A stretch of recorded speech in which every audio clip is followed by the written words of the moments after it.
Kain tayo ng merienda. Good afternoon, guys. So, ang content natin ngayon ay kakain tayo ng merienda namin ng mga bata. So far, tulog pa si Bryce, tapos si Andrea sa school, tapos si Brian naman hindi pa nakauwi. So, ito yung mga binili ko. Donut ito siya, guys, ha. May cheese sa loob. May cheese. Ayan. 4 yung binili ko. Nabili ko siya ng 10 pesos ang isa. Tapos donut pa rin ito. Ito kasi paborito to ni Andrea at saka ni Bryce. Tsaka ni Brian na din. Ito bili ko is 5 piraso, 20 pesos. And then, ito naman, pinaritong saging. Nabili ko siya ng 5 pesos ang isa. 4 yung binili ko kasi favorite din to ni Andrea. Sauce. Dahil wala pa sila, ako muna ang unang kakain. Ayan, may nabili din akong halo-halo. 10 pesos lang to. Medyo kompleto na din siya sa sangkap. Mix-mix lang natin. Wala akong drinks na iba. Ito lang.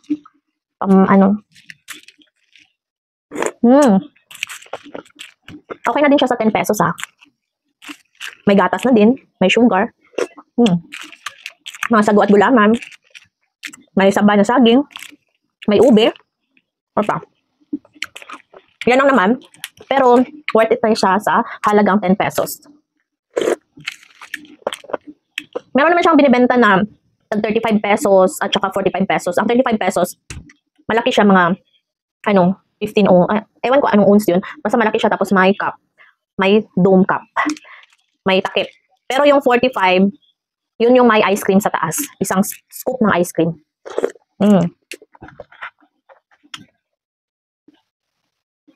Ayan, kain tayo ng merienda.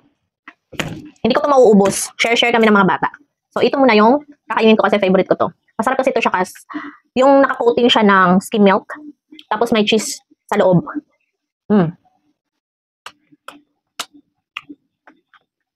Yummy.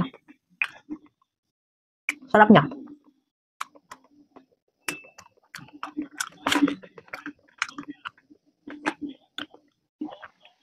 Ito sa pala, sa mga donut na maliit, sa 5 piraso, 20 pesos, yung naka-coating dito is white sugar. Ito, skim milk.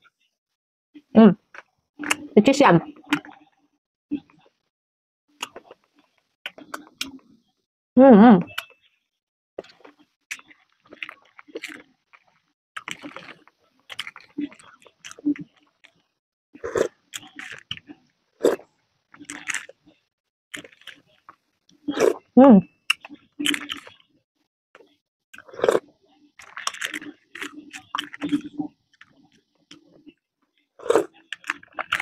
Tamba sa kainit, guys.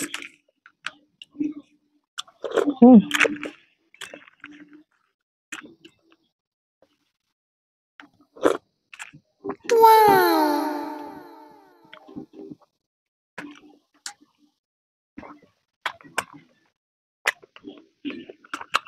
Saka guys, sa yung merienda diha karon.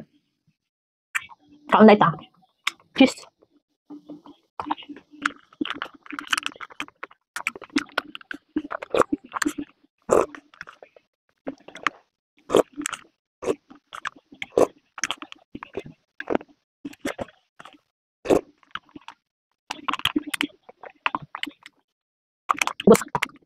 Tikman naman natin yung saging. Bagong luto. Bagong luto pa siya, guys. Mainit pa. Ito yung paborito ni Andrea. Ayaw niya yung mga ginanggang na saging. Ayaw niya ng kamuti. Ayaw niya ng turon. Ito yung gusto niya na pagkaluto ng saging. Sarap.